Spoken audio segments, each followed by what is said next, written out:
Good evening, everyone. It's my pleasure to welcome you all to World Human Sciences and Management Conference 2021. This is Rudranarayan Das, Executive Director, Center for Adivasi Research and Development. We are proud to announce that this conference is conducted along with Indian Institute of Management Sambalpur, Central University of Odisha Koraput, and Ravenshaw University Cuttack. I welcome our guest speaker today, Professor Biswajit Das from Jamia Millia Islamia University, New Delhi, and participants across the globe through Facebook and YouTube Live, and who are present here in Zoom to listen to Professor Das. The broader theme of this conference is agnotological context, disciplinary practices of social sciences, and policy frames. On behalf of Center for Adivasi Research and Development, I extend my profound gratitude to Professor Mahadev Jaiswal, Director, Indian Institute of Management, Professor Sarath Kumar Palita, Vice Chancellor of Central University of Odisha, Professor Dr. Sanjay Kumar Nayak, Vice Chancellor, Ravenshaw University, and the convener of this largest virtual conference, eminent Indian historian, Professor Chandi Prasad Nanda, and eminent policy activist, writer, and philanthropist, Mr. Charudat Panigrahiji. The main outcome of this conference is to come up with the national and international framework for the education system in future. The crux of this conference will be the use of digital technologies such as artificial intelligence, augmented reality, and virtual reality that is being increasingly adopted after the outbreak of COVID pandemic. We hope this conference would help students, faculties, researchers, and all to expand their mental horizon and help the education system to adopt the best. Friends, Center for Adivasi Research and Development is a leading research-oriented institution promoting ethnographic, empirical, and evidence-based research for engaging and addressing the challenges that 21st century globe is facing today. Prime agenda of this institution is to come up with potential policy solutions for social change with believing the idea of 3D and E3. That means debate, dialogue, and discussion, and expertise, experiencing, and education. The institution focus on marginalized communities and work for their livelihood to protect the nature, culture, and identity. In particular, the age of the modernity has witnessed that change is the only constant phenomenon for the societal purpose to ensure knowledge. Information work for them is methodological and avoids paradoxically frameworks which neglected so many centuries for theories to become practice. The card sincerely believes in the concept of social marketing, which is seriously looked for non-profit marketing and build new social entrepreneurship for check and balance mechanism to glorify generations to come. Center for Adivasi Research and Development come to serve with the holistic approach of critical thinking in education to fill the gaps to plan accordingly for voiceless communities for beneficiary direct in self-reflecting global South societies. Dear participants, in this evening, we have with us a very fascinating and very uh, eminent personality in the field of communication and sociology is none other than Professor and son of the soil, Professor Biswajit Das. Respected Professor Das is a professor and founding director of Center for Culture, Media and Governance in Jamia Millia Islamia, New Delhi. He was previously an associate professor at the Department of Sociology, Jamia Millia Islamia, New Delhi. He has almost 3 decades of teaching and research experiences in the field of theory, method, and history of communication in India. Professor Das has been a visiting professor at York University, Toronto, and a fellow at the University of Windsor, Ontario, Canada, East-West Center, Hawaii, MSH Paris, and the Indian Institute of Advanced Studies, Simla. Besides his teaching and research career, he has been involved with various civil society initiatives in the country in media advocacy, program and development communication projects. His research has been supported by the Indo-French Scholarship, Shastri Indo-Canadian Institute, Charles Wallace India Trust, Ford Foundation, UNESCO, and UNDP, IDRC, University Grant Commission, and ICSSR. He is also the co-editor of Sage series on communication process, of which the first volume, Media and Meditation, was published in 2005, and second, The Social and the Symbolic, in 2007.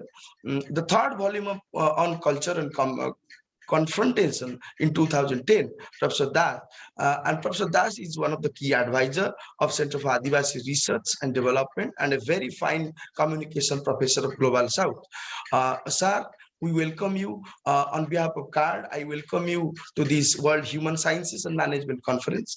Professor Das will deliver his talk on media and policy, public policy in the present scenario. Now, I would like to invite Dr. Charudat Panigrahiji to going for a opening remarks over the talk. Over to you, Professor Panigrahi. Thank you. Thank you, Rudravu. Good evening, everyone. Good evening, Professor Das. We welcome you to this talk. And this is, as you know, one of the biggest, probably the biggest webinar series in the world. And it's been on for quite some time. And as mentioned and as elaborated by Rudra Babu, the impact of this is going to be long term. The impact of this is not only a dialogue or a deliberation or establishing a discourse, but also how we are impacting the practice. And when I'm saying this, I'm also trying to see where today's talk is going to take the civil society and what would be the impact. If you ask me, the topic for today is one of the most pertinent topics of the present times. I was in COP26 recently, and we were talking about, as you know, we have been talking about climate change, and we have been talking about many public policies, many governments coming together, many governments not coming together, many governments agreeing, many governments not agreeing. So public policy, as the name suggests, simply put, is for the public good. Now, if it is for the public good, there can't be a stronger, robust vehicle than media to go public, to reach to the people. Now, when we see the powerful technology playing with our lives, the powerful technology coming as the central change agent or the central trigger in all our lives, because technology is going to take us to a next level. And that's why one of the major objectives of this series done by CARD is also to harp on technology. So when we're talking about technology, when we're talking about media reaching like it has never done before, the importance of media in taking public policy far and wide, in taking public policy to each one of our lives, and to impact their lives, is of paramount importance. That's one side of the story. The other side of the story is when we have a public policy, it also gives food for thought for the media and food for building narratives to the media. Because unless narratives are built, we often lament the thought that the news items or the media today doesn't carry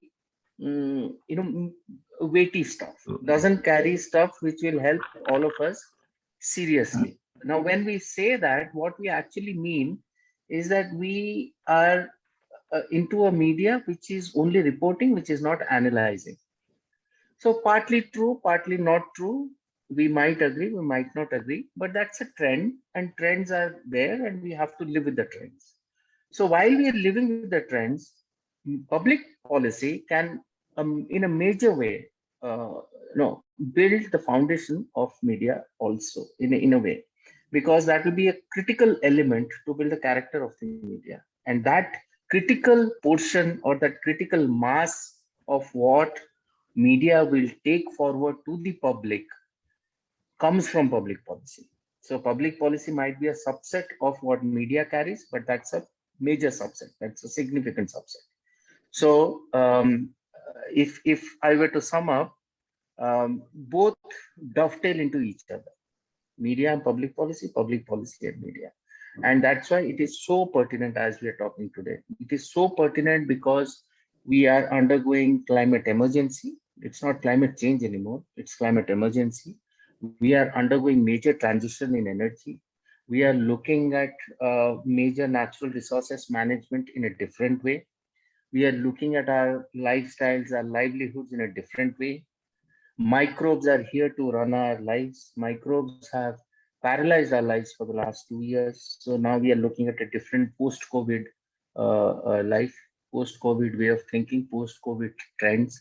So all this put together, this is the time when we have to discuss about media and public policy, and how best to have a Friday evening than to have you as one of our speakers in this series. So today you are going to tell us about the role of media and public policy. And I'm sure we are going to, a major takeaway for us is that we are going to take it and imbibe it in our own lives. So thank you so much for your concern and being here this evening with us.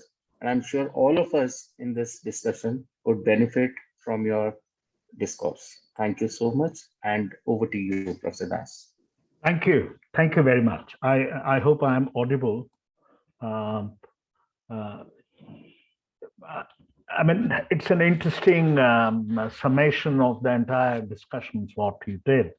And in fact, before I begin, I would like to thank GAD for organizing and generously hosting this program and doing wonderfully over the years in terms of leading institutions in Odisha. And also a very generous introduction, and also you summing up. But however, I would like to focus on the second point which you mentioned. Maybe that in the discussions we can take it forward. Much has been done today. In fact, what you mentioned rightly about public good. In fact, you see that it began with the idea of public good, media. That's in a welfare institutional state. Then we moved to marketplace of ideas. Media is a marketplace of ideas. Then we are now talking about media as part of public interest. So again, that whole idea of what is a public interest in a world of marketplace, in a liberal, in the age of liberalization, that is again highly interrogated. And also there are scholars who are sort of trying to engage more with this idea of this public interest itself. How much is public interest, not commercial interest? So that is another way of engaging. So much scholarship has gone into it in the recent years, the way the whole commercialization of media and the channels and the programs are. As we start, much of our understanding and information regarding public policy is brought to us through media to begin with. How media carries public policy and what happens during the coverage of policies and politics is a matter of scholarly scrutiny. Media's presence is so ubiquitous that it attempts to impinge upon different aspects of our life that are governed by public policies.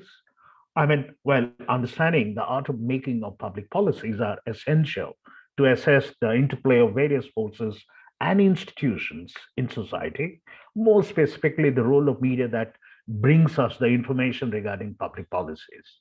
In fact, various questions may be posed before I begin. I would say that is media a mere vehicle of public policies to the public?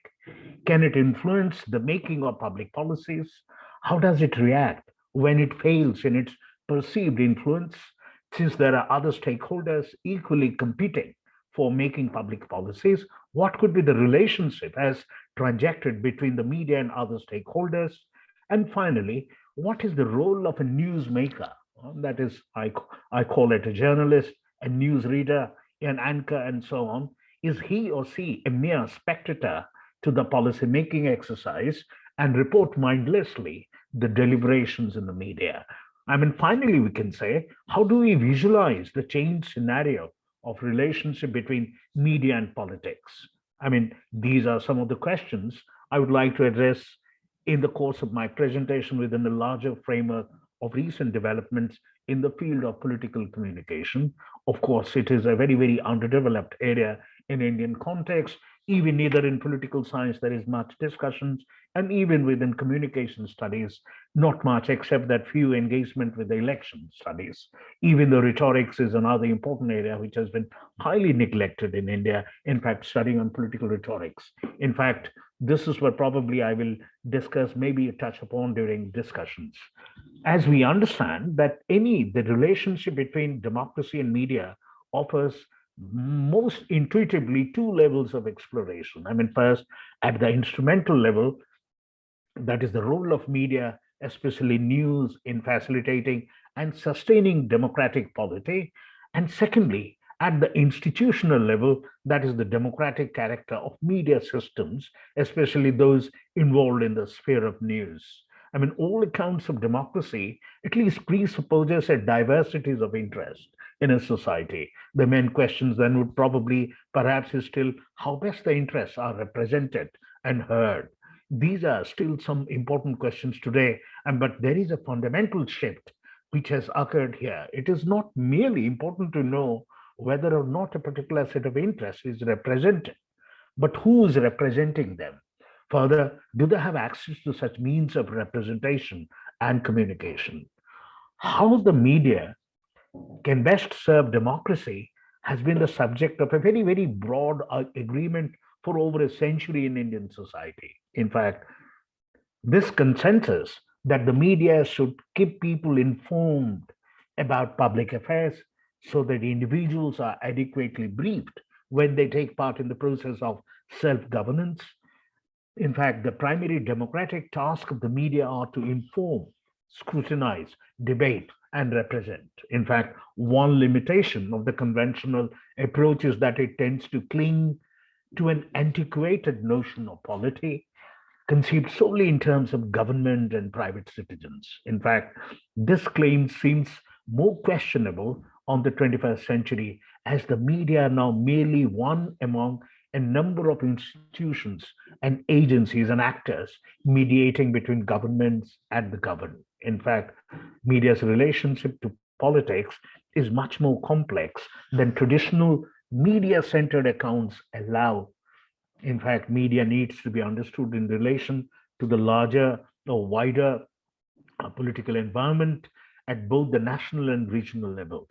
In fact, the media system generally provides multiple links between state institutions, political parties, civil society, and citizens. It also articulates major social groups and subgroups to the democratic system.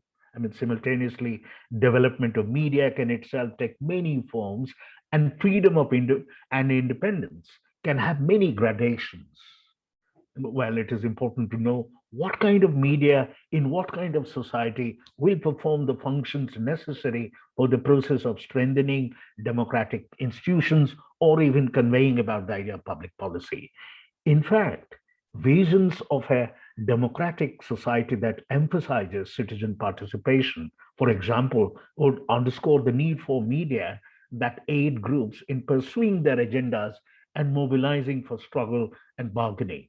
I mean, on the other hand, a more elitist version of democracy requires principally that the media provide sufficient information for those who participate in the public sphere to function rationally and, of course, perform watchdog function. I mean, in some models of democracy, the media has a responsibility to assist in inculcating and transmitting proper values. I mean, frequently the essence of transitions to greater democratization is the fragmentation or even destruction of a previous monopoly, or even you can say oligopoly of power, including the monopoly over informations as a critical element of the monopoly over power. I mean, well, we can sum up by saying that there are democracies within democracy. In fact, hence, any relationship between media and democracy. I mean, we can say that, look, there will be certainly a particular kind of media and democracy relationship, which will be different from completely what is in a British relationship. In fact, I will just share a very interesting example or a story which my undergrad teachers used to tell us, share it in the political science class very often during undergrad days. Um, he used to talk about that in England, a journalist goes to the politician, none other than what to call the famous economist who wrote a book on money, I suppose, who was actually in Attlee government's. I'm just forgetting his name. Maybe it will come up. And he went to his office and asked about any taxation on cigarette. And then the finance minister said that you will know it in the Evening Star. He didn't say openly, he didn't say that what taxation on cigarette, he didn't say. Then he invited him for a stroll near the seashore. And where they were having a stroll on the seashore, he offered him a cigarette. When he offered him a cigarette, the finance minister gave a very faint smile. And immediately the journalist packed up. And when the finance minister was going to deliver the budget, immediately there was an uproar and protest from the bench, opposition bench, taxation on cigarette. And immediately the finance minister, he said that he would like to resign. But Attlee told him, okay, but first you present your budget. And he presented his budget. And then he left and he became a professor in finance and economics in Tel Aviv University, and who has written so many, who has contributed on money itself. He's a very eminent professor.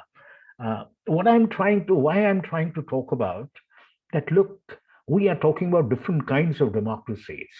Now, this is a democracy where the journalist is as conscious as a concerned citizenry who, even though is not able to get directly the information from the minister, but applies his mind and sort of tries to gather informations in such a way and then presents to the world that, look, even, but on the other side, here is a politician who is so ethically, concerned that, look, I would like to resign, and he resigns. And this is where he leaves. So I just wanted to say, and this is the context. And my professor used to always compare and says that, look, this is what the British democracy is all about. Now, when you talk about India, so I leave it to you. Now, this is what I wanted to share. Well, in the Indian context, media does a balancing act between selling news and discharging public service responsibility in the watchdog function to protect democracy.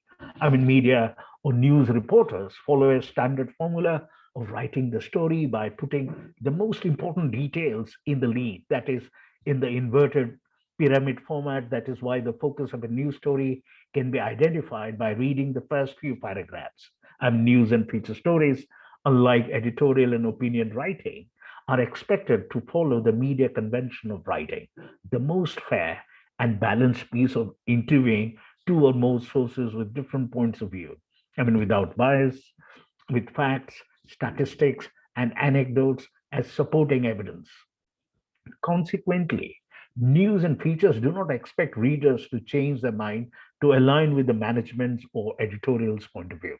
And a newsworthy story would be a story which is out of the ordinary, topical, timely, significant in terms of human progress or failure, of local or national or international context. They evoke a kind of emotive interest for readers, affect large number of people or large area of geography, even of upheaval, or even calming influence, political overtones, or even undercurrents that can be attributed to important personalities. In the ultimate analysis, a news story is all about how and why it affects the readers. Editorials and opinions make no claims about neutrality, fairness, or non-bias. even though similar to news and features. And they also use accurate facts and supportive evidence to kind of buttress all arguments. Which the management or ownership wants to be projected. The purpose of editorials is to influence, if not change, the views of the readership. News releases are obviously slanted to suit what you call the purveyor, whether from the government or even from the public relation outfits of corporates or from even civil society activists or from other stakeholders of news. In fact, the releases or handouts present only one point of view, that of the provider, and if at all, a contrary view point is presented, it is done in a very weak fashion in comparison. Often, facts are inaccurate or vaguely explained, where it does not suit the provider of news releases. However, news releases are a great source of news. If used with caution, all kinks and sharp edges are rounded up by the reporter or the desk. Our understanding would not be complete without even attending to what you call to equally relevant question, in fact, to what extent the role of media in consonance with the traditional role expected of it in covering public policies. And if so, did some sections of media overstep its classical role in the coverage relating to the public policies? Did the agenda setting or framing roles of the media dominate in other media roles, some of which may even have overlooked or underestimated by the public policy makers? Is it possible that some sections of national media overestimated its role in generating public debate and inflated its role as a pressure to shape processes of deliberation in respect of the public policies? Did the press, or at least some sections of it, concentrate on making news rather than reporting news? And while targeting key stakeholders, gave a miss to some of them while preferring some others. Even one can put more bluntly, did some sections of the press lend itself to furthering sectoral interests and in serving political motivations in its zeal to play the political opposition? Under what conditions does the press assume such a role? Is it when political parties fail to oppose policies? If so, is that a legitimate role for the media in similar situation where political parties in a democracy, in media's perceptions, fail to subserve the interests of some sections of the society? Notwithstanding the varieties of ways in which public opinion is defined broadly, it has come to mean a set of shared attitudes based on beliefs, values, knowledge, and norms among the majority in a society or even of groups therein. However, you can say that analysis of the nature of news and of the economic basis of journalism seem to show that the newspaper necessarily and inevitably reflect and therefore in greater or even a lesser measure intensify the defective organization of public opinion. Sometimes the media can directly impact government irrespective of public opinion. In fact, editorials often reflect the wish list of policy expectations of the newsroom from the policymakers, that is, governments. Equally, it is possible for the government to manipulate and use the media as the intermediary or carrier of such opinion favorable to the government and inimical to what you call politically opposite other. In fact, if you look at the literature, literature on media and public policy is found to deal with freedom of the press, on effect of news on policy issues, including how it influences foreign policy, among others. And in particular, it is rich on how the media engages in agenda setting as part of media effect studies. Studies on media and public policy have been focusing mainly on media policy. I would like to make a distinction that there is a difference between studying media policy and studying media and policy. Even though media policy is also a public policy, media transactions with the genre of what you call media policy suffers from serious conflicts of interest. Media policy deals, with issue of regulation, freedom of the press, foreign direct investment, newsroom diversity.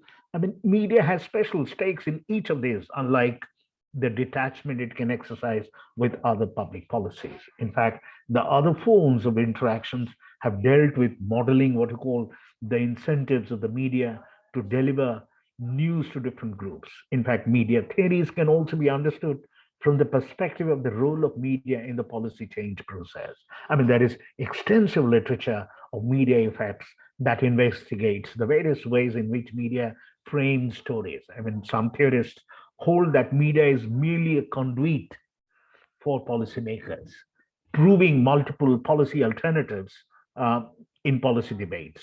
Some theorize that media is a conduit for policy actors, whereby media accounts transmit multiple policy preferences in the coverage of policy debates, narrating the process of policy making rather than what the policy should be. In this view, the role of media in policy agenda is diluted because its coverage is for a shorter period of time, and dramatizing the process leaves policy itself at the end rather than at the beginning of the process. I mean, there are others who hold that media contributes to the policy making process by articulating policy preferences, by acting as a conduit to mobilize group and citizens to achieve policy success. I mean, during the past decades, making and disseminating public policy has undergone a dramatic change. I mean, which are believed to have a sort of a far-reaching consequences, even in reaching the field of political communications. I mean, never before have politicians put so much effort, resources, sophistication into communicating with citizens as today. But this seems to only further fuel, you can say, public mistrust in the authority and honesty of political leaders. In fact, the traditional media that is broadcasting and the printed press are equally confronted with a what you call a shrinking and increasingly fragmented audience whose volatile tastes and interests they make it ever more difficult for the media to secure their survival. I mean, it is important to understand the multiple and rapidly changing faces of media in contemporary democracy, a democracy both suffering from the challenge and challenged by the uncertainty about the content, the process, and location of politics, about the reliability and claims of truth and trust by both politicians and journalists, about enduring value and role of grand narratives and ideologies, and even from the innovative and empowering possibilities of new technologies, and from a public that can be optimistically demanding as well as negatively cynical. I mean, political actors such as governments, political parties, and other elites of all established political institutions are losing control over the way in which politics and policy is communicated, interpreted in the public sphere. In fact, the changes in contemporary political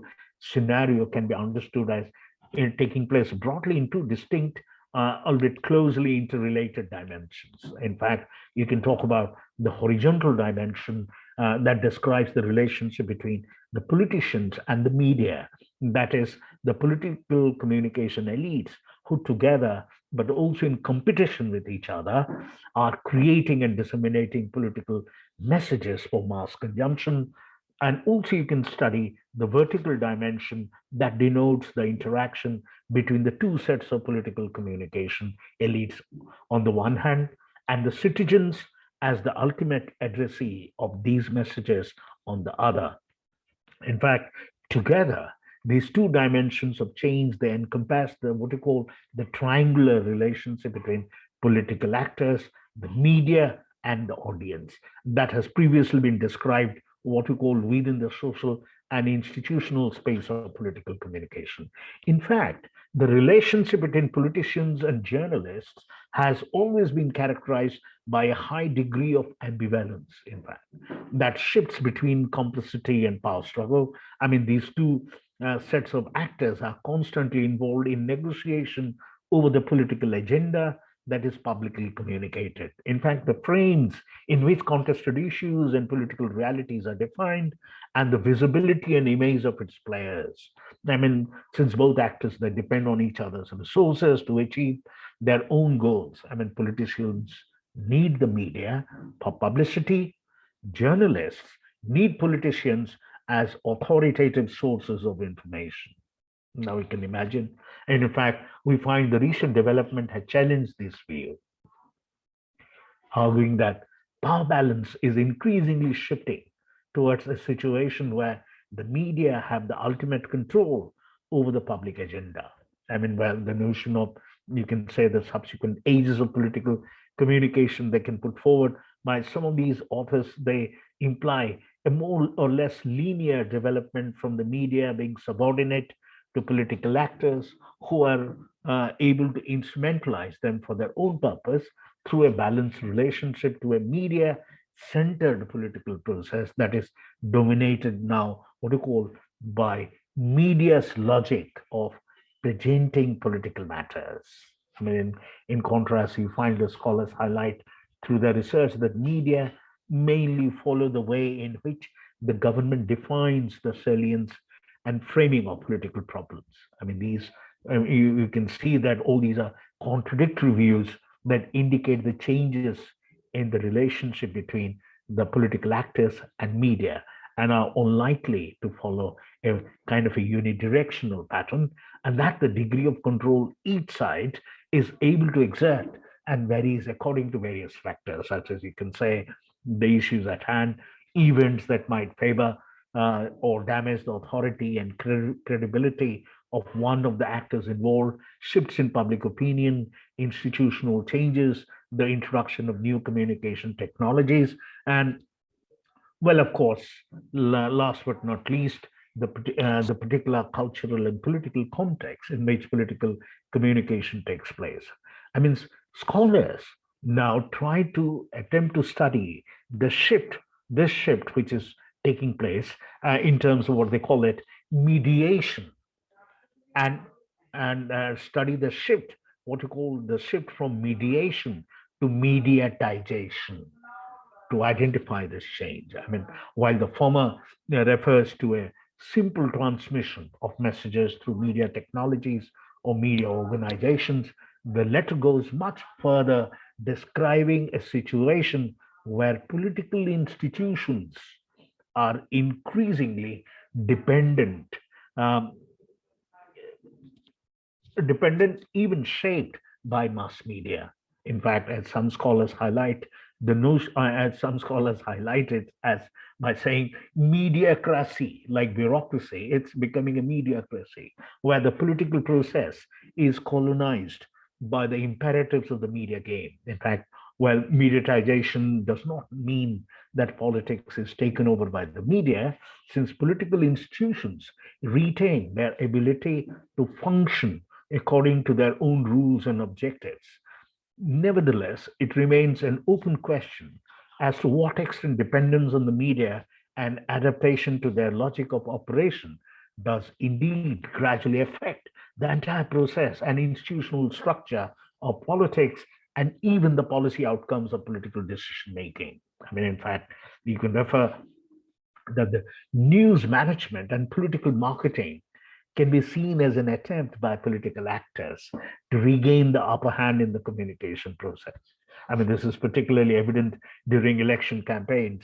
Political parties around the world have made great efforts to professionalize their campaign strategies in order to win an increasingly volatile electorate. I mean, a key element, you can say, of the professionalization of campaign communication is, of course, an adaptation to the media's values and operational logic of presenting political matters. As a consequence, election campaigns and political communication in general have become more candidate-centered, image-driven, polarized, and spectacular, and less organized around issues and ideologies. I mean, mediatization comes at a price because the struggle for control forces political actors to accept the terms and conditions of media logic. I mean, even if one does not agree with the claim of a colonization of politics by the media, In fact, what you call the rise of strategic news management has far-reaching effects. In fact, first, mediatization has changed the way in which political parties organize and select their top personnel. I mean, party leaders are more likely to be chosen because of their ability to deal with media rather than skills of building alliances across social groups and factions. In fact, the shift towards media campaign has also led to a kind of a centralization of party hierarchies and the growing influence of spin doctors on the decision making process, while local activists and grassroots canvassing have become marginalized. I mean, professional news management has literally eventually they undermined the foundations of cooperations between journalists and politicians. I mean, as political actors become more sophisticated at playing the media game, journalists feel increasingly instrumentalized and threatened in their independence. I mean, this has resulted in what we call a spiral of mistrust between these two groups, even characterized by an evolving culture of disrespect, even you can say mutual content. I mean, rather than winning the hearts of, and minds of citizens, strategic communication is believed to have contributed further to undermining public trust, not only in politicians, but more worryingly, in democratic institutions. In fact, as readers, listeners, and viewers learn to recognize the manufactured nature of news, cynicism, disillusionment with politics grows, and with it, a dramatic erosion in trust and political engagement. Sorry. Now, turning to the media, journalism has undergone equally fundamental changes. In fact, following extensive commercialization and the subsequent segmentation of audiences, journalists have taken on more varied roles. I mean, first, the increasing competition in the media landscape has forced journalists to respond to the logic of the market and to take the needs and interests of their audience more seriously into account when covering political issues. I mean, while the disappearance of journalistic paternalism should be welcomed, the consequence of market driven journalism is frequently translated into the widely observed depoliticization of political coverage, with hard news becoming marginalized to give way to a style of political reporting that is guided by political personae and celebrity culture. I mean, new hybrid formats have emerged that mix political information and entertainment, such as infotainment. Even now, we talk about polytainment, political talk shows, and reality television. Meanwhile, political reporting is increasingly characterized by tabloidization. No longer are human stories, sensationalism, and colloquial language confined to the tabloid news. In fact, the quality press and public service news program are employing similar formats to attract news audience, or at least to prevent further erosion of circulation rates of newspaper. While many observers have expressed concerns about these trends as a dumbing down of new news quality, others have found that the new formats of presenting politics and policy have the potential to attract the interest of audience that would otherwise stay away from political information.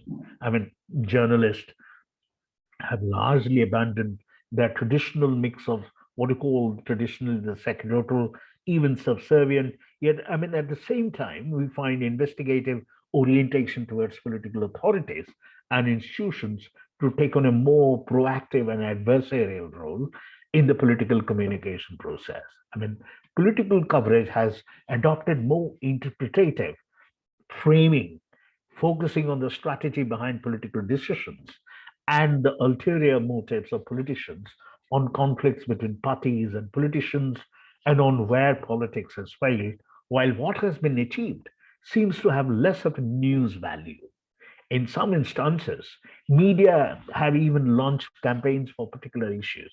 In fact, this development seems to indicate, in some instances, a more populist, anti establishment, and more moral crusader style of empathic journalism. In others, a politicization of journalism, which however, is driven by commercial interests and sensationalism rather than the watchdog ethos or even conventional partisanship that have traditionally inspired what we call the critical reporting. We can, to sum up, we can say that while the relationship between political actors and the media is highly ambiguous, one and involves contradictory developments that have taken place simultaneously, mediatization has made media logic as an integral part of day-to-day politics. Furthermore, one can say that the new journalistic roles and the new trend of what we call the adversarial and interpretative journalism are posing a fundamental threat to politicians' traditional role as shapers of political news and leaders of public opinion.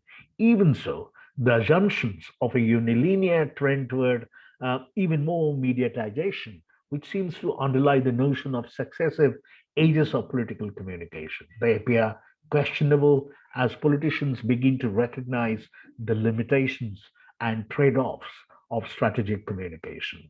In fact, the vertical dimension refers to the relationship between political communication elites, media, media and political officials on the one hand, and ordinary people in their role as citizens, voters or audiences on the other.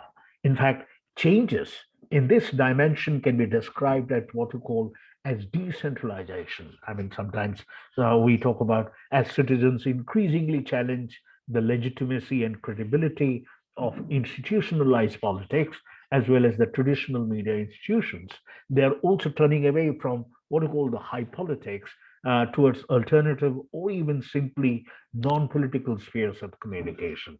One important driving force that challenges the primacy of politics in this vertical dimension is the partial disappearance of the citizen, at least as we know him or her from our conventional understanding of what we call the liberal democracy. New forums of public debate have been created at the fringes of what we call of the governmental political process that attract specific segments of the population by employing new styles of communication and focusing on a different range of issues.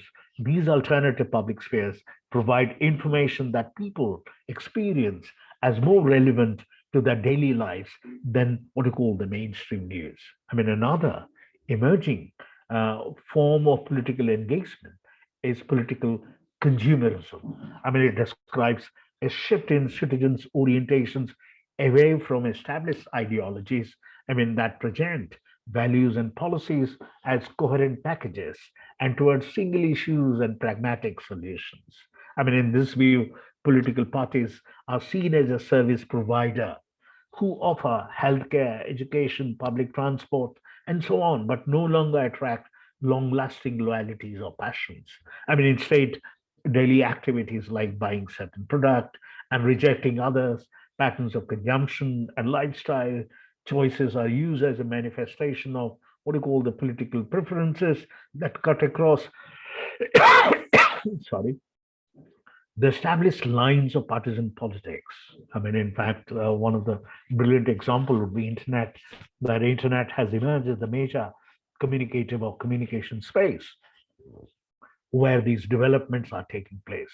It provides where people can express and share their views within virtual communities that crystallize around a broad range of people, topic, tastes, and concerns. In fact, the internet has also become a powerful tool of mobilization through which political action, from electronic sit-ins to spontaneous mobs to highly organized international demonstrations, may be initiated within a very short period of time across national boundaries. This is what we call it.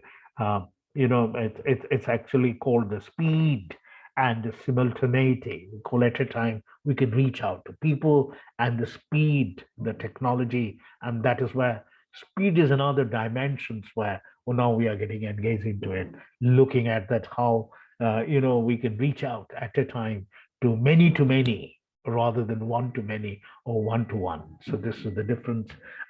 With its openness, um, interactive structure and flexibility, the internet has fundamentally changed the position of the public from simply being at the consuming end of political communication to an active, creative, and vocal uh, citizenship. I mean, with regard to the shifts in power indicated by the vertical dimension, it can be even hypothesized that online communication may further exacerbate the marginalization of institutionalized politics. By allowing for many exchange of ideas, the internet has created opportunities for bottom-up communication, for the expression of public worries and desires, for participation in interactive policy making, and for even citizens, consumer to politicize consumption and press for companies' corporate social responsibility. In fact, the internet has created opportunities for countering the traditional top-down communication of existing media through, I mean, conventional media, through the activist online journalism of alternative watchdog sites like Indymedia, and through the citizen journalists who use weblogs, digital cameras, mobile phones to communicate news and opinions, and often even distance themselves from the values of their professional counterparts. I mean, these developments have the potential to pose a serious threat to professional journalism. It might ultimately change the nature of political news. Even though forms of decentered politics provide new opportunities for political debate and participation, it remains an open question as to whether they have actually engaged otherwise detached and passive citizens. It might well be that they have simply provided already politically active members of the public with additional options to complement their already effective repertoire of participation, and thereby, widening, you can say, that the gap between those who have a say and those who remain in almost in oblivion. I mean, another concern can be about decentered politics is the potential of multiplicity of public spheres to increase sort of a fragmentation and even balkanization in which separate communicative communities breed their own narrow worldviews. I mean, if not prejudices, without taking into account the views of other people or even indeed society or as a whole. I mean, this is what you can see. Another consequence of the decentralization of politics is that it introduces what has traditionally been regarded as the non-political sphere into the political realm. In fact, both journalists and politicians have responded to the shift of power away from the centers of institutionalized politics in various ways. I mean, ranging between the desperation and genuine attempts to reinvigorate public debate and bringing citizens back in, and realizing that an elite driven top down style of communication is one of the major impediments for a viable relationship with their constituencies. Politicians have embarked on strategies to meet people where they are. In fact, populism is probably the most significant development that has successfully merged media logic with an anti-elitist politics.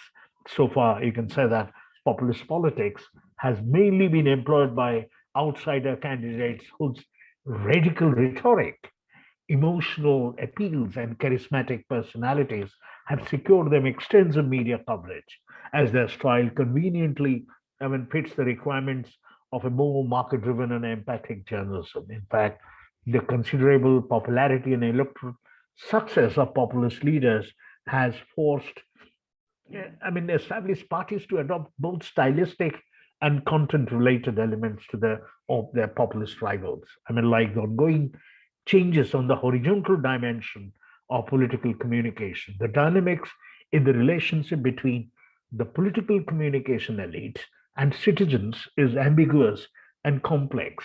In fact, mediatization and decentralization, they imply a process whereby established political communication elites are losing their ability to control the public debate and the way in which political issues are framed. I mean, however, politicization of the periphery and depoliticization of the common ground of the day-to-day politics are occurring simultaneously. I mean, leading to entirely new patterns of political communication.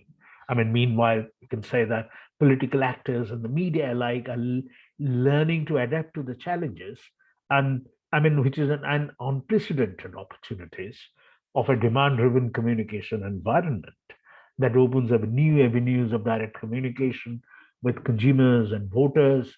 I mean, the degree and forms of changes in political communication are to a large extent determined by cultural and political context in which they take place and thus cannot be assumed to be universal.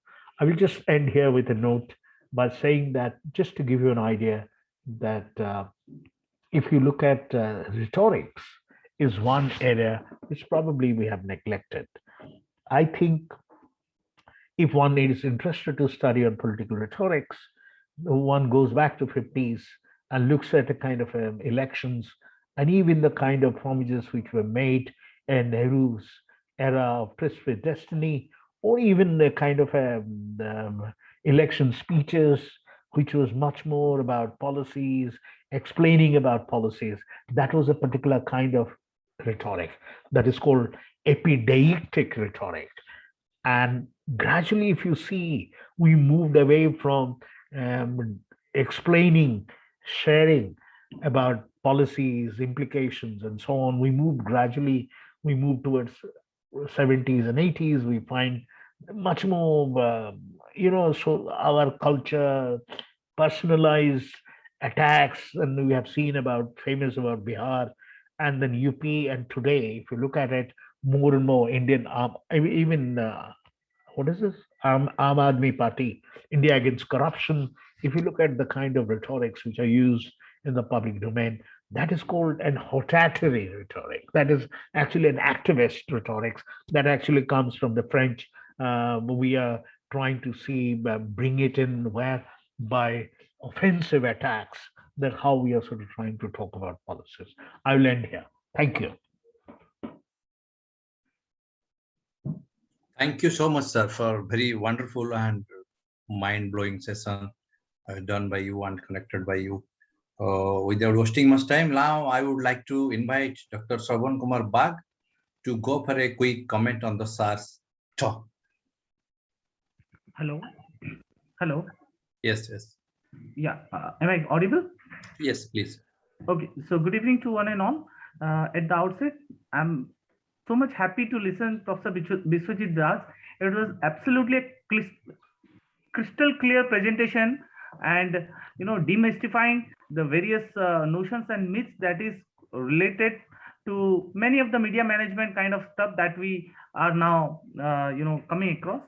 Now, before I really put on my points on table, let me do flag couple of ideas which I probably think are the basics of the present dialogue, and probably I would request Professor Das also to reflect on this.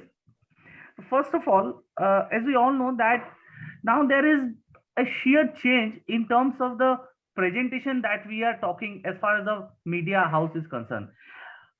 What I mean to say is, like, are we delivering news? Are we delivering information? Or we are simply putting a kind of marketing management, or we are just putting a particular agenda before the public in the name of media? That we have to really unfold, that we have to really make it very clear right from the beginning. And as Professor Das has rightly said, that now because of the exploration of internet, there is a bottom of communication. But given the fact that we are living in a decentralized political society, and political actors are really playing a very powerful role, so nevertheless, media has always been the watchdog, and they have been playing the role of sheet anchor in shaping the destiny of the society. But as rightly mentioned by Professor Das, with the passage of time, this very notion of watchdog has somewhere been caught in cage. We are not really getting that kind of reflection or that kind of attachment what we used to see, or what the society is expecting, as rightly pointed out. So, sir, what I would request you or urge you to really touch upon a couple of things which you have already discussed, but taking it to a different parameter. I will. So, I will. so as you said rightly that we are witnessing a change in the role of media in the contemporary society. So, sir, how do you describe or you would suggest the role of people like us who are playing like a catalyst role, or we tend to be engaged in different type of think tank activities or non-profit social organization in the present flow of information, given the fact that each of the media house is driven by some other political party or party ideology. So how do you describe that? You see, but well, I mean, there are interesting. Anyway, thank you for highlighting some interesting points. I just wanted to share that this idea, this notion of watchdog function, let us critically think about it. Who said that this is a media should be a watchdog function? Who said that? That is a fundamental question. I think all textbooks, students are corrupted their minds rather than questioning. Even teachers for generations, those who are practicing and teaching, that media is a kind of a watchdog function, agenda setting. I totally dismiss these terms. These are probably a comfort where media wanted to have its own comfort and survive in the market. And let me tell you, you see, the journalism, the news. You see, when we talk about media, we are talking about the organization. We are talking about the entire institutional complex of media when you say media. So when you say news, even news is now becoming independent. News is becoming institutionalizing. It can remain as 24 into 7 news. It's no more a news of half an hour capsule. It is a 24 into 7 means news. There is a management, there is an organization which is functioning in a particular way. But if you go back to the history of news, it actually started in 17th century England, where it actually, I normally say that news actually brewed in 17th century England, matured in America in 18th century, then exported to all over the world. And this is how it has colonized the world, what a news should be.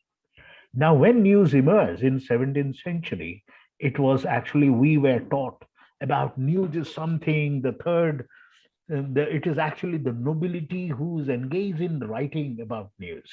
Now, who are these the nobility? You see, the nobles were part of writing news. By the time 18th century it came to America, it became a kind of a ordinary people writing for news, living their life, making their wages, and writing as a journalist, or even trying to look at news as becoming more an occupation. Forget about profession. There are two different things. It is becoming an occupation. People are writing, contributing their labor for news.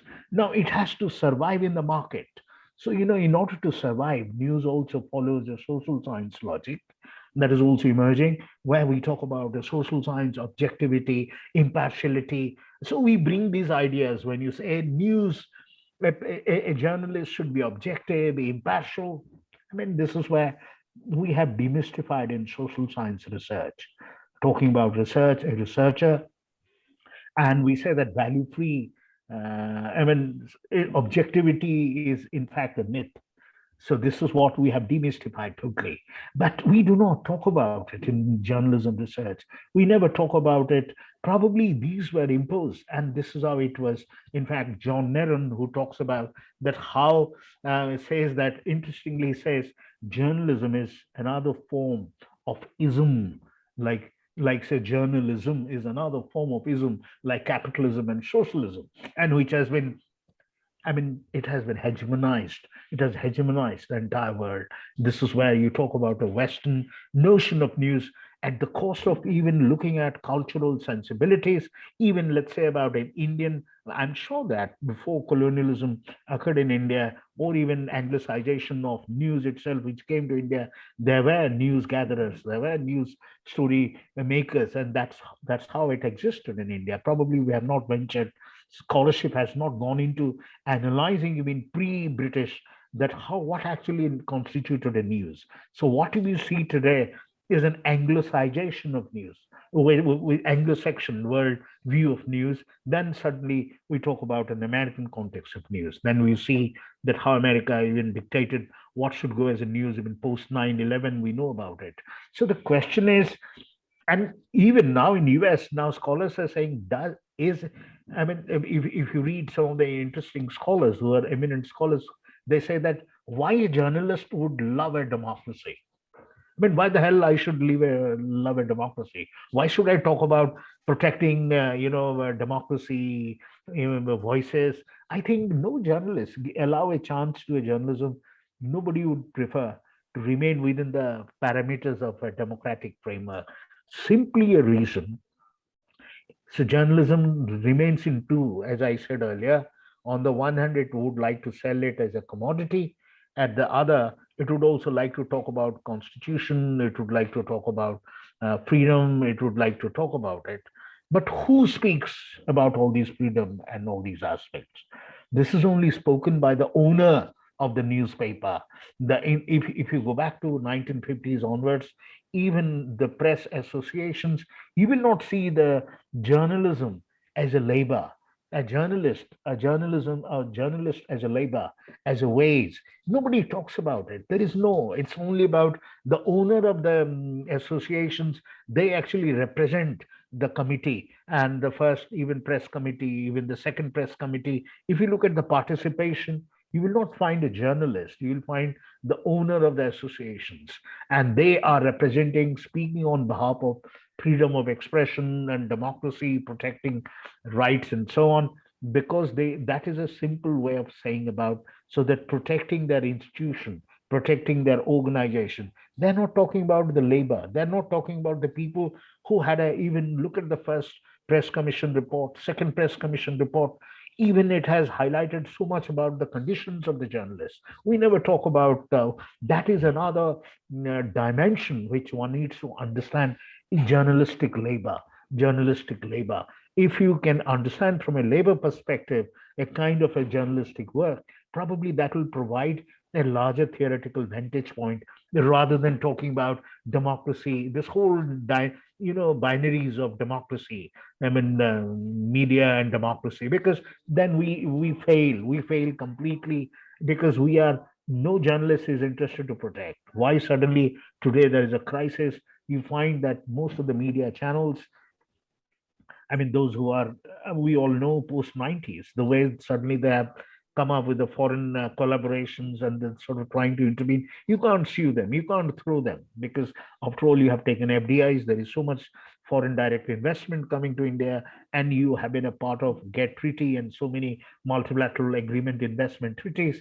So you cannot, because the jurisdictions have changed. Now, no, you cannot talk about a territorially integrated kind of a nation state where television, satellite channels are coming up. You find that that is a new way of engaging. In fact, what one of my, Professor Monroe Price, who writes that this is a new form of colonization. So earlier we had colonization through land, water, now through the satellites, the airwaves. So you find that this is where the dominants are coming up. Interesting work. You can see even Monroe Price writes that how these are, I mean, look at you, whether it is a sports, your cricket, everything for that matter, you will see that there is a new forms of trades and tariffs and agreements which are coming up, and we are engaging with it. Otherwise, you will be delinked completely. And at the same time, we are also delinked at the grassroots, because the more you are talking about democratization and bottom up, even a cable television operator can also control you, I mean, by switching off completely the channels so that you will not be allowed to see, access anything. So I think media field is becoming very dense, and new ways of engaging with things, rather than what conventionally we have been practicing. I think it's a time that seriously we need to engage and question and look at, even revisit the relationship between media and democracy. That will inform even the public policy.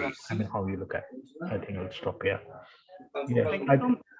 thank you so much, Das. Just with your permission, may I reflect on what you have said? Is that it seems like the very notion of news has changed over a period of time. Can we say Yes. like that? Absolutely, absolutely, absolutely. You see, we have not studied the various strands in the news, various strands in journalism. Various strands in journalism, we have never ventured much, except that we all talk about little legal questions. Even those legal questions we have not seriously understood thoroughly. And when you say strands, I'm talking about sensation. We only limit with sensationalism. It's not. Today is all about activism. It's advocacy strands. What you see that all newspapers today are advocates of certain issues and ideas, whether television channels on their advocacy strands, like sensational strands. Then you have an advocacy strands, which is, almost like they're advocating certain things. Behind advocacy, there are certain interests that you need to demystify, because why they're advocating certain issues. They're not sticking to what their news is. It's more about stories. There is a question in the chat box. I can see this is SK Imran Kadri who's asking, can the media on the basis of literature could be somehow or someday can come to the media of reality? If yes, then what are the changes in the ideology and workings of media you need to prefer to make the change possible? Can the media on the basis of literature, which literature are you talking about? The literature on media? The literature on media?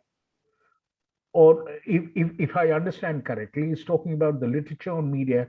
I think there is no link, there is no connection, there is no connect at all. Because media, when we say media, media is actually an organization. It may be run by a public service broadcasting, a government, or even a corporate players. So I think the literature, when you talk about literature, it's actually what we do scholarship. And there is a huge gap between what we write academically, we critically engage. It should, ideally it should, but unfortunately, I think in India, it is the media which dictates even to some extent our literature.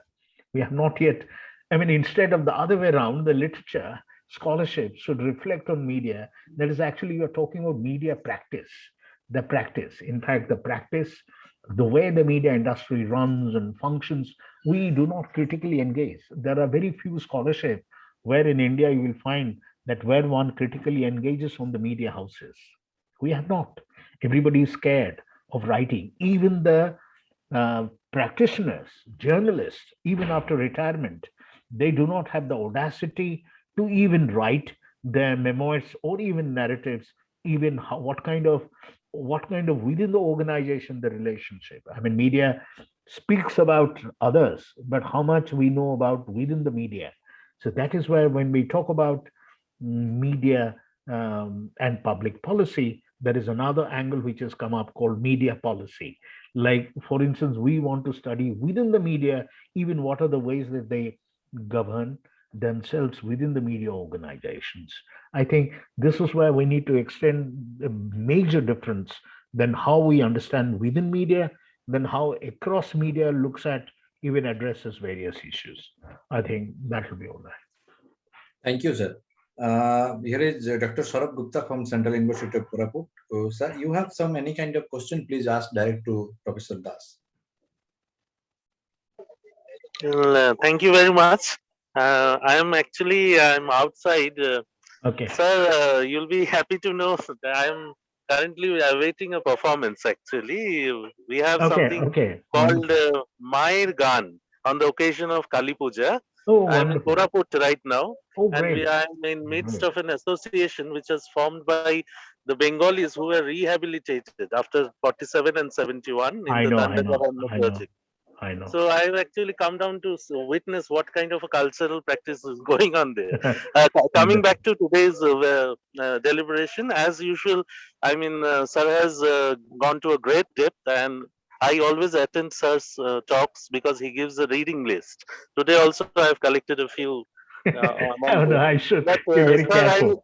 I'll be very candid with here that nowadays I don't find any interest regarding the mainstream media, any discussion, because we don't come to any conclusion or positive solution actually, because the pressure of revenue is so much on the media institutions that decides the policy basically. So I have no expectation. Rather, sir, in places, marginal places like Koraput, I can see the traditional media and the internet enabled individual web-based media, which is actually trying to come up with some real objectivity and real purpose. And I think, sir, another thing is that the point of literature, which just now you are addressing, yes, there was a time when our literature used to have an impact on the media.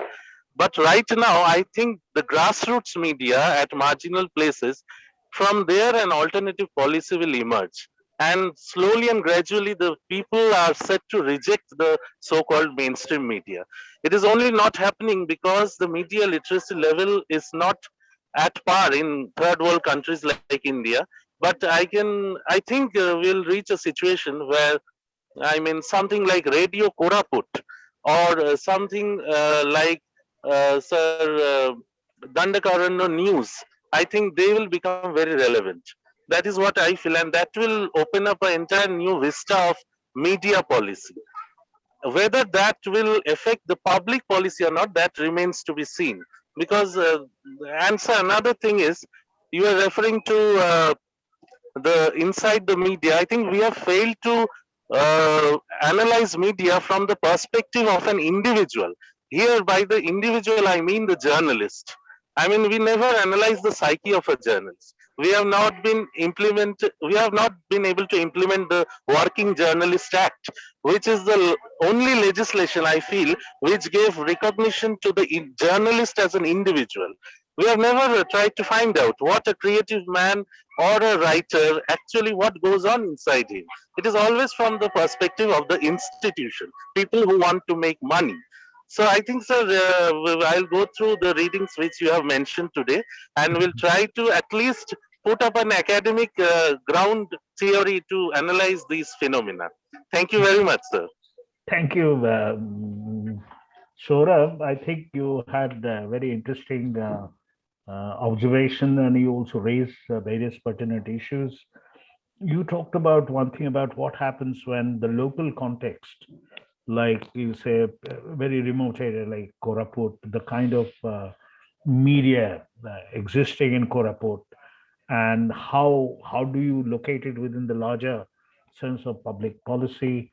I think this is where major challenge, that to what extent our public policies are informed about the local cultural sensibilities. That's what I said, that even when I said even news, when you say what is a news, in fact, that has been governed by Western and Anglo-Saxon notions of news at the cost of, you know, at the cost of making completely sidelining the local cultural sensibilities.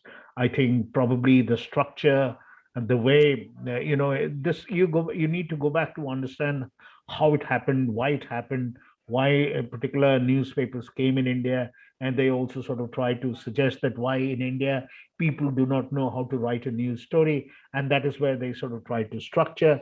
And in that context, we have completely forgotten actually what we want to write. I think India has a very rich tradition of news gatherers, and these news gatherers were nobody except the watchmen in the village, even the women, those who are bringing water. And this is where they're sort of trying to, provide to, and in having extracting informations in the village itself. And this is where, in fact, Chris Bailey, a historian, in his Empire and Information, where he writes, and he talks about skilling and deskilling process, where he says that these were even the Brahmins, in fact, traditionally, they were the knowledge bearer and the gatherer. And these people, suddenly there was a kind of a skilling and deskilling, and where you find literacy came. And what you were talking about, media literacy, there was a sense of literacy. Let's not say there was no literacy. And that literacy is about reading and writing. And it was oral culture. And now we move to media literacy, means you are talking about ability to read and write. And probably after that, probably you can say the way the reading and writing, in fact, say there's a saying that along with literacies, illiterates were born. We must sort of try to go back and look at scholarship of Ivan Illich and Paulo Freire, and where it talks about that how the moment literacy was introduced, about the ability to read and write, and a large section of people in societies were branded as illiterates, but they're not illiterates. They're socially illiterates. Socially, you can say, because they may not know how to read and write, but they can at least speak and they can communicate and they can do anything. This is actually, it started with the whole notions of colonial settlement policies, and this is where settlements which came up with in terms of records and rights, so that right, what you call the records which came, that people, unless you have the ability to read and write, you can't. So you, even jamidars in the eastern part of India, and they lost their jamidaris because they did not pay the tax in particular time. And there are a lot of, already there are a lot of scholarship which has gone on. So what I'm trying to say is that literacy, when you are talking about, it's actually even writing, the print itself. Why you are talking about media literacy, jumping into the visuals. I mean, even we talk about media literacy is in the print. I mean, along with the print, imagine for centuries in our societies, people were suppressed, and literacy never percolated down, along with the Brahmins, then twice born castes, and then subsequently, much later, and along with 50s, probably, along with the government, where we say that, look, now everybody should be illiterate and everybody should be a part of that entire process. And there is a long effort. I think I have written already a piece which is published earlier in the UNESCO volume, where I'm talking about when we say literacy, we have probably not looked at the way literacy should be addressed in Indian context. And I think today's literacy means actually we're talking about you're familiarizing with technologies, and it's actually more about it's another way of how there is an international um, propagation of sort of pushing idea about technologies. Technology will bring literacy. It's not even interesting. If you look at Nokia, if you citizen Nokia report, a mobile India report, if you see, there are interesting ethnographers who have been doing studies and trying to look at Nokia mobile, and trying to see the customization of Nokia technology, and that how, what are the additional functions you want in your mobile.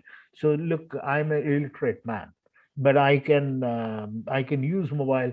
Even I'm a milkman, I can use mobile for calculating the payments, and even I can manage to make some little tips.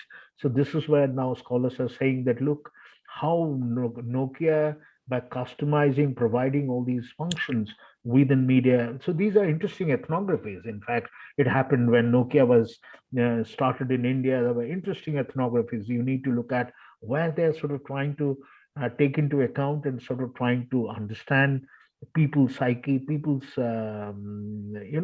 is where they're sort of trying to put it. But I think much needs to be done. You are right.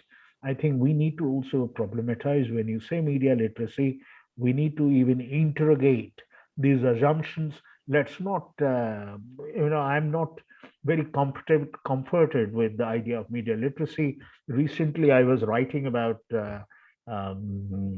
media literacy. I found that there is a larger media literacy is, in fact, you found that the whole debate lost because of computer literacy. I mean, what today you are talking about media literacy. In 80s, this fashion came up. We talked about media literacy. Suddenly, the way computer came, and people sidelined the whole idea of media literacy. Even UNESCO, even it left much behind. Today, again, it is sort of trying to push the idea of media literacy. Why? You need to think about in a world, even today, we are talking about media literacy. On the one hand, we talk about in a higher institution, they say that media literacy means is dumping more technology will bring the solution. That's what my idea is. I mean, so that, we have Seva video experiments people did, people like you have community radio, you said rightly that there are some village radios are coming up.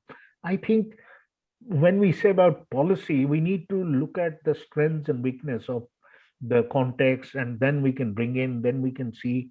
I think it's a very, very larger question. Now, government of India is now sort of trying to connect through internet to the villages, and there is a proposal. And I'm sure that why people will go for radio, people will go for internet. And if when it will be, you will be given the bandwidth, you'll be given all access. Probably the future would say that how we are going to use it. But at least there was an lack of access, and now that lack of access will be over, because lack of access you can't sustain for long the debate. Now more and more, once the equity comes, then the questions will be different. Most of our understanding about media is because of lack of access, and accordingly, conventional teaching also goes on, because most of you are teaching in your colleges about how to write a report, how to do editing, how to do reporting. You see, these are basic, these are questions today in a school boy knows it in the school. These exercises are done by the school kids today. So why you are teaching? It's because of lack of access. Your whole orientation will be different. When everyone will have. Even today, I feel that I'm ignorant in computer. Even my child tells me that how to handle it, how to even make a film. I mean, he is not trained. He makes a film. So the question is, once technology access, then we need to understand your questions will be different. Then we need to go to a different level of engagement.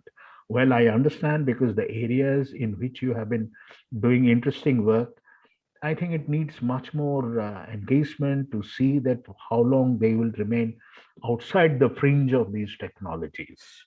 Because today we have been celebrating more about traditional media, this media. Even we have not studied thoroughly, understood properly even what a traditional media is. I mean, whether they are a vanishing species, or they're still remaining, or we are celebrating traditional media. You see, we need to study actually. I mean, when we saw about traditional media, most of the literature now I'm observing, they start with traditional media and jump into mass media. So that is where I have a discomfort. Either you start with traditional media and sustain it, see it. I mean, I see I mean, for me, if you ask me, there cannot be a better like right to information campaign. The way the people themselves mobilize. There cannot be people's participation itself is a form of communication. I mean, we need to understand that popular mobilization. We have not. I think what you're saying about traditional media, like you were talking about those, it was actually a way of patronizing traditional media, like Bura Katha, Hari Katha, and Pala, Jatra. You see, it's actually all a kind of, already UNESCO brought out, I remember some 30 years ago, a report saying about what are the different kinds of traditional media. This actually came in the developmental context, because in India we realized that, look, unless you mobilize these media, traditional media, bring them into the forefold, which are very popular. So accordingly, I remember I did so many surveys early 90s, basically ask about which media is popular in your area. Everybody will say uh, radio. Then what do you want to see? Everybody will say film. I mean, they haven't seen a film, but they will say that it is most popular. It's very silly. I mean, you will not see the way people talk about it in this area, in this remote. I mean, most of my studies were in very remote areas, in Rajasthan, in Kalahandi, Koraput. I have intensively studied in these areas. I know about what actually people say and actually what actually is available there. I mean, we need to seriously think about it. I think sometimes these are ethical questions, and what we need to research. And even I was studying on, even for instance, I talk about, I mean, it's very rare. Even I can give you one example of Assam. I mean, I have one of my students who has done a interesting documentary on Jatra. You understand about Assam's what's called the traveling, theater. It's called the traveling theater, mobile theater. They call it mobile theater in Assam because whole year they are moving on the toes and packed in a bus and moving and going villages too. I asked him a question. He was talking about the success. It's like a 12-month tour. I asked him that why is it so? What about the status of media infrastructure, mass media in Assam? He he just he just told me smilingly that that has collapsed. I mean, you need to understand that the state here, I mean, or even the oppositions, they do not want mass media to flourish in Assam itself. And that is where they would like to patronize this troop. And that troop has ventured well in terms of giving very, very interesting themes, even very, very contemporary themes. I mean, very interesting. I mean, themes, and they have shown from village to village, funded and supported by the state itself to promote. But state would not like to touch on media because they're scared about media. It will expose them. Even it is affected by the oppositions or even those who are the extremists. I mean, so this is where he was talking about it. This is what he's shared, that how you study more in detail, then you will understand. I think we need to study more in detail and then probably take it more. I mean, there are interesting, like I see you were talking about performance. It reminds me of some of these anthropologists who have studied intensely on the performance, the rituals, and probably we need to understand rather than making as an alternative. We need to think about in what way that performative dimensions, because today we find that we are living in a time of performance. So I'm bringing your idea that we are living in a time of performance. What we see today is performance everywhere, on the streets, on the television sets, everywhere. So the question is, how do we formulate and address the idea of performance? And it is much more a performative dimensions. In fact, we see that there is a new dimension to media which has come up, that look, you need to be performative. So performance, my dear, has not completely sidelined. It is now in the center stage. So you are in the center stage now. Thank you. Thank you, sir. Sir, I would like to ask just a very long question in a short time. Okay. Sir. Okay, please. Sir, when the time of Gramsci in particular post-Marxist theories is concerned, the propaganda machinery and these well enough, these elite class people always in terms of this media operated through their mindset, through their narratives, then jumped into Habermas, the Frankfurtian school, the whole founders. They have bring us this public sphere, public opinion. And then Akia Talome came and he said this political society, moral society, and you talked about the civil society. I clearly disobey these all societies because I seen from more than 2 decades, this civil society group already collapsed. There is no political society working in particular India, and then moral society is almost finished now. And then how many as a tribal institutions founder, I would like to urge, I would like to know how many tribal journalists are working as per concern.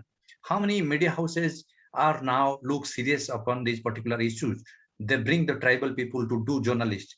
The glamorized wall always neglected these voiceless margins. What is your ideas? And then how could we perceive this 21st century's digital wave? If you calculate nowadays 274,000 web media running out in the country to just propagate the ideas of political parties. What is your ideas on it? Please reflect on it, sir. Thank you. Well, Bikram, you have I totally agree with you that you have such a long question, put it in a very short way. I think I do not, you see, this notion of civil society, in India, is there any civil society? That's a fundamental question. That is a fundamental question. I mean, I think this idea of civil society came up because of branding. The idea of branding our civil society, the term itself came up in 90s, where you find, but that miserably failed. That failed totally. I mean, it failed thoroughly. There was an attempt. In fact, you find Rajesh Tandon, Priya, they brought out a book also, which was published about branding of civil societies. And I think that's the time when actually civil society was maturing. But today, again, we see that in a touch of a button, your civility will be out, because most of these civil societies are basically fund-driven organization. They're fund-driven organization. In fact, even if you look at the literature of various notions and kinds of civil societies, you find that there are different kinds of civil societies. We know that about, but I'm talking here about a kind of civil society which we talk here. We don't have that kind of a voice that is to the state. Vis-a-vis what we say about you, what you said about bringing Habermas. Habermas talking about civil society in a different context, and that is a vibrant civil society which is actually constituted in the market itself, in Europe itself, and that is what Habermas is sort of trying to frame. We can't use these terms and play, like you talk about public sphere, or even the civil society. I think we need to interrogate these assumptions. We need to interrogate these assumptions before actually we apply them in Indian context. I do not subscribe. I'm very, very critical about, even let's say, about community radio. Now, community radio, now the state initially gave to the colleges and the universities. It started with agricultural university, then to the universities. And then you find that after a long struggle and lobbying with what you call the WSIS, World Summit of Information Society, is a kind of a civil society groups. And you find there is the Amara radio, where finally they sort of try to give you a kind of a community radio. Now that community radio, which has been given to NGO, now there is a dealing between an NGOization of radio and the universitization way of radio. You find now universities are talking about community, NGOs are talking about community.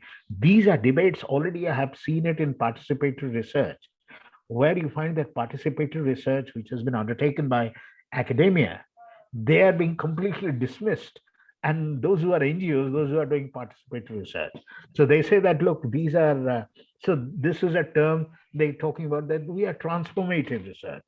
So you find there are much debates. Now you find this NGOization of radio. Does that NGO represent all the voice of the community? So you see, when we say community, the village has multiple communities. There is no single community. Now, there can be also community of what you call, and we live in a time in embedded notions of community, where community can be like, there can be offline communities, there can be online communities. You see, community conceptually, if you look at it, it has expanded. So I'm just trying to give you an example. Look, it's when we talk about India, we need to engage with these ideas that, look, we need to seriously think in our own context, how we problematize, how we critically engage. I totally agree with the idea of society, because I remember when I was writing my thesis, I was bringing more and more about KG Suresh Singh, Kumar Suresh Singh's work. And I was looking at, he was talking about, we dismiss indigenous societies. We dismiss indigenous society, or what you call tribal society, indigenous societies. We say that they can't make a society. That's what our idea is.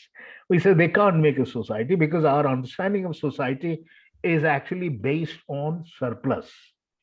Because it's based on surplus, because you need to have a, how can you make a society? Because you need to have a state formation. And that state formation is only possible when you have a surplus to sustain a state. And that is why we say that always we have said that, look, why the tribals could not sustain a state And the moment the Hinduization, then we said that, look, the Brahmins came as a knowledge.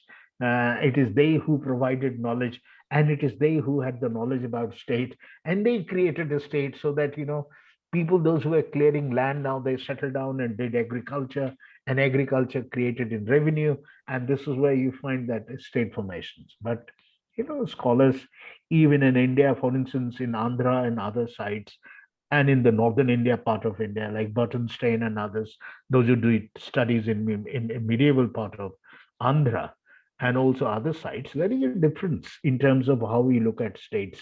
I think this question has been yet unresolved. Now, when we talk about societies, then we talk about civilizational society, settlement society, even in Africa, which we consider as a kind of is a society, segmented societies, but at least they had a notion of state, whatever we need to understand and engage. So I think when you talk about societies, I think we have moved from shift from one to the other. I mean, we need to go back and study. In fact, I just give you one example.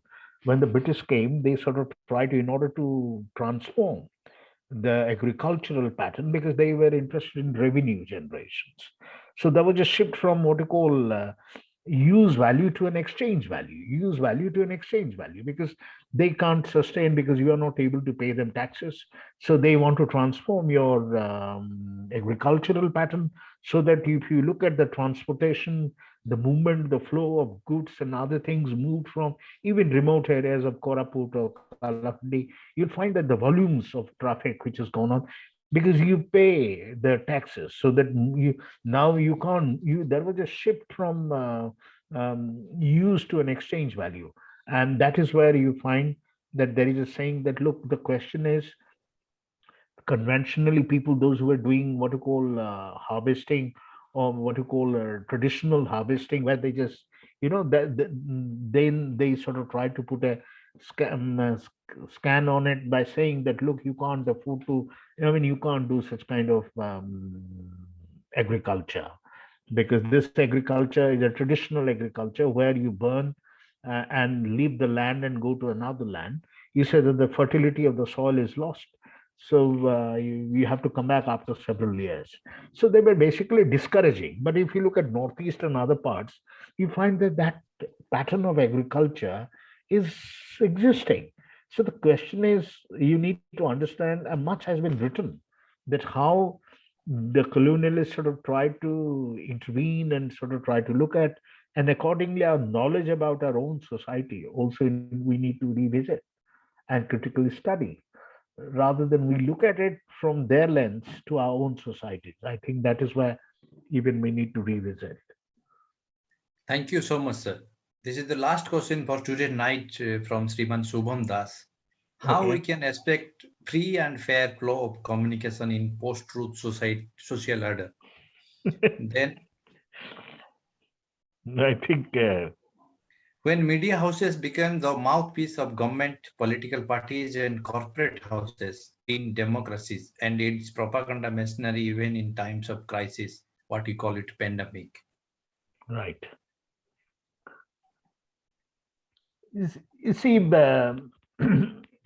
I think it's very interesting. Pandemic has taught us a lot of things. Pandemic has taught us a lot of things. It has also demystified our understanding about not only media, even our managers and of society, those who run society. It has opened up. It has opened up a lot of things, a lot of issues. What I'm trying to say is that it has literally, we talk about that we live in a perennially a risk society, a risk society. In fact, what Ulrich Beck talks about, the risk society. And that risk is connected and linked to the global risks. It's nothing to do with what earlier,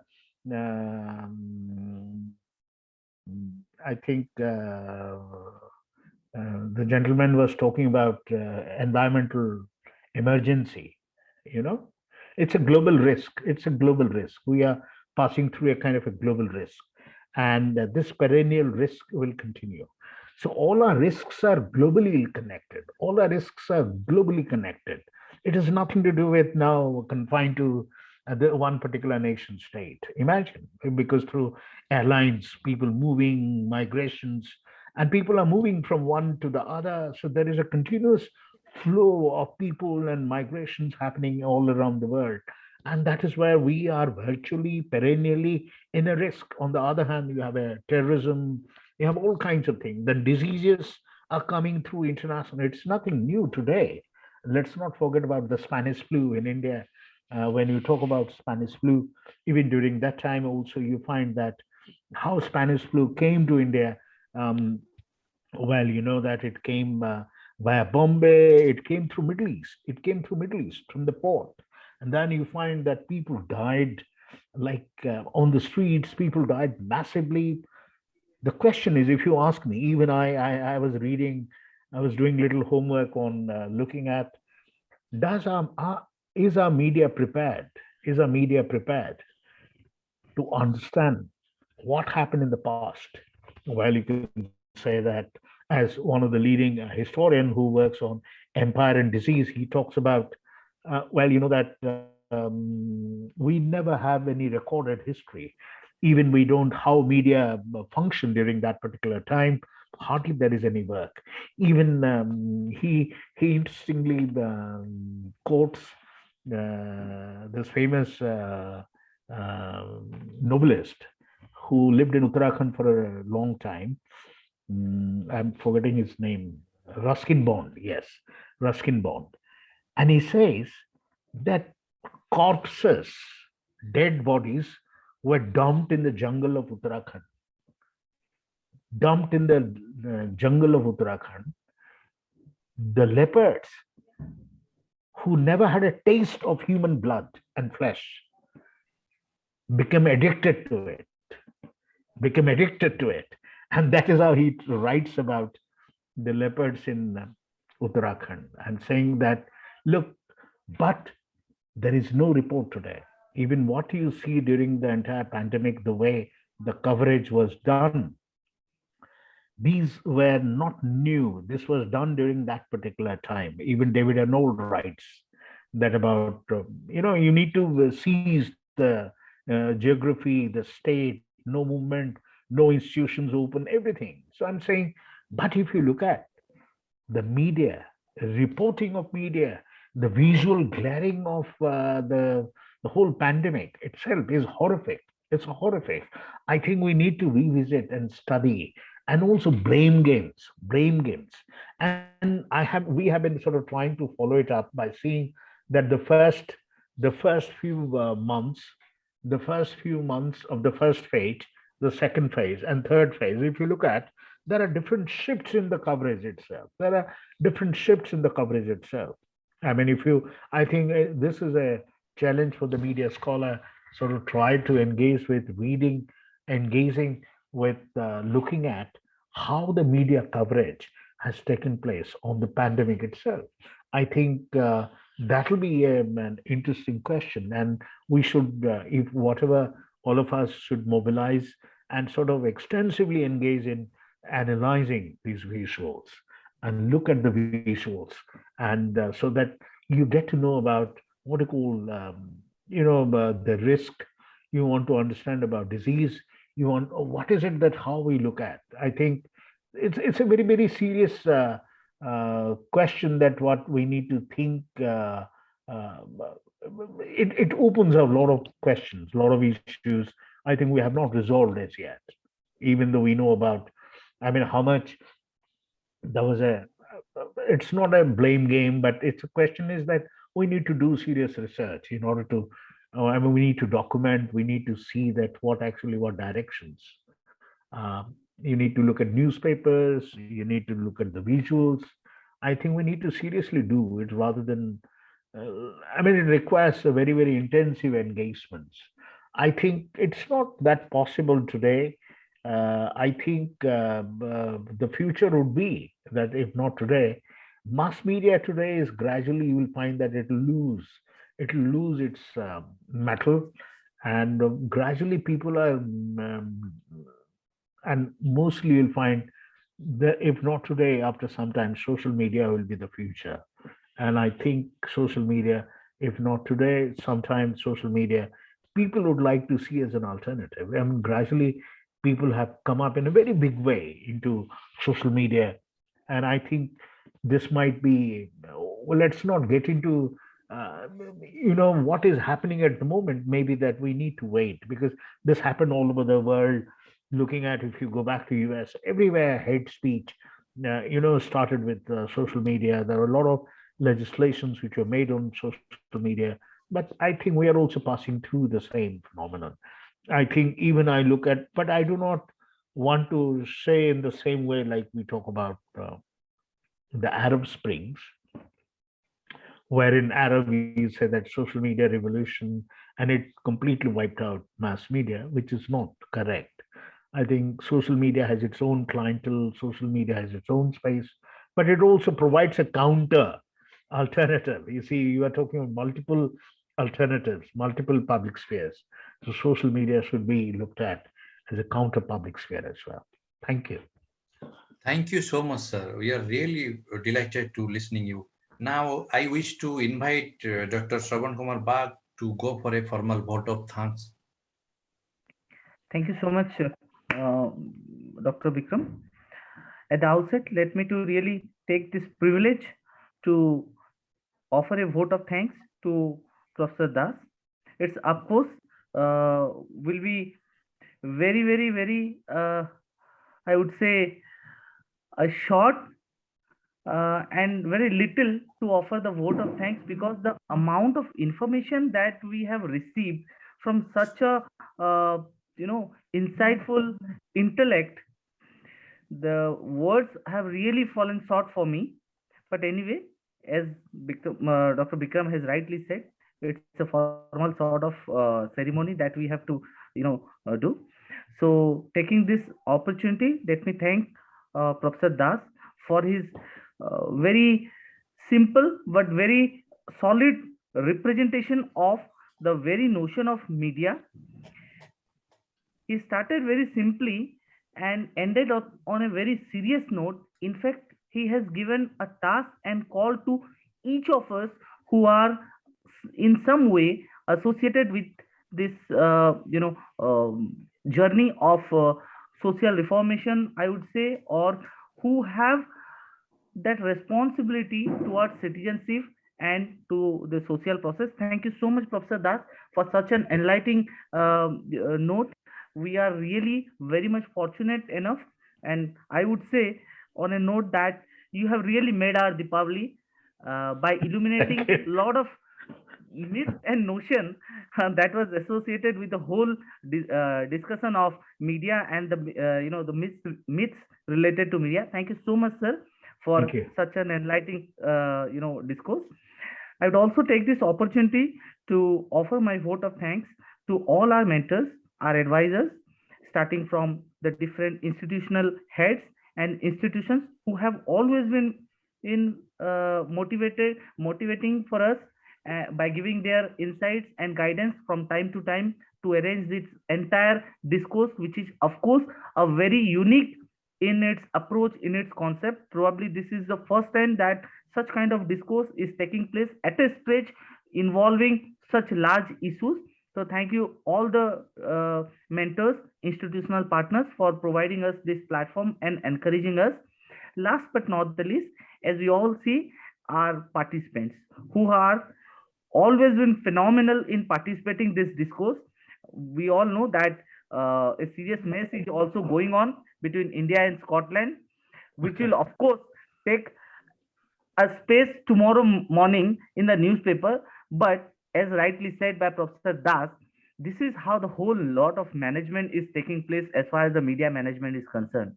Now we are discussing on such a vibrant topic, and there are people who are still listening to us, and in fact these are the people, these are the champions who will be with us, we always hope, to this entire journey that we are thinking and the goal that we are looking for. So with this note, let me thank each one of you who have been very patient and actively participating in this discourse. We continue to look forward for your presence, participation, and of course for your guidance and people like Professor Das, who is always with us.